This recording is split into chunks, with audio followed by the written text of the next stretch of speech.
Amar and Kundan are brothers. Now in their 40s, they have lived together almost their entire lives in the hills of Himachal Pradesh. They share just about everything: their work, their home, and a wife. Tell me about your wedding day. We have a simple wedding, Kundan says. There is a bride and a groom, and the younger brother is simply attached to the elder brother.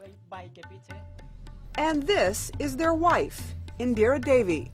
The trio have worked side by side as husbands and wife for more than 25 years. It's been going on for ages. My sister-in-law has 2 husbands. My mother-in-law also has 2 husbands, she says. It's called fraternal polyandry, where the brothers of one family are all married to the same woman.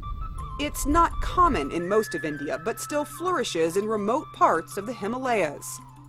There are about 200 families in this steep hillside village that function pretty much the same, although some wives have 3 or 4 husbands, depending on how many brothers there are. Typically, the marriages are arranged. What about love? Do you love both of these husbands equally, or was this just for tradition? I like both of them. I look at them the same. When I am troubled, I tell them to marry someone else. But they won't. What they do want is children with their shared wife. This is a bit embarrassing, but how do you deal with sex at night? That we have to work out. We make shifts, change shifts, and sleep on alternate days, or else it won't work.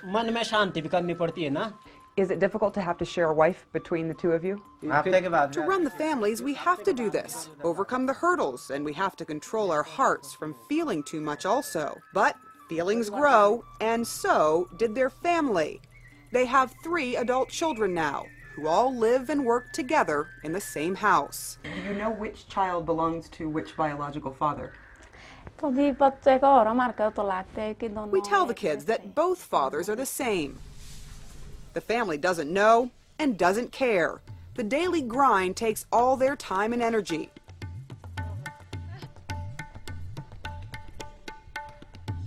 There is no room for vehicles here, so everything is carried by head and hand. Life is simple. And most villagers do hard labor on their tiny plots of inherited land. Younger brother Amar breaks stones for a living in his backyard and at a mine. His wife does back-breaking work in the fields, careful not to step on snakes. In this difficult terrain with few jobs available and very little land to share, one of the reasons that polyandry is popular here is because of pure economics. The practice goes back centuries because land is so scarce in this hill country. If Amar and Kundan had taken separate wives, they might have had to split the family's little land. So they stick to tradition. Do you want this tradition to continue with your 3 children? I feel it is good for my daughter to have 2 husbands, she says. If they marry like that, they will be happy in the future. Her 17-year-old daughter isn't so sure about that. How many husbands would you like? 1, 2, or 3? Team. I would like 1 husband, she says. But in this remote corner of India, Sunita Pundir knows she is bound by custom. Will you marry for love or you will marry for tradition? I will marry for both, for tradition as well as for love. I will never leave our tradition, even if I have to forego love. I will never spoil my parents' reputation and my brother's. Sunita's 2 brothers have already decided they will follow tradition and share a wife. My opinion is that in a family there should be a joint system, he says.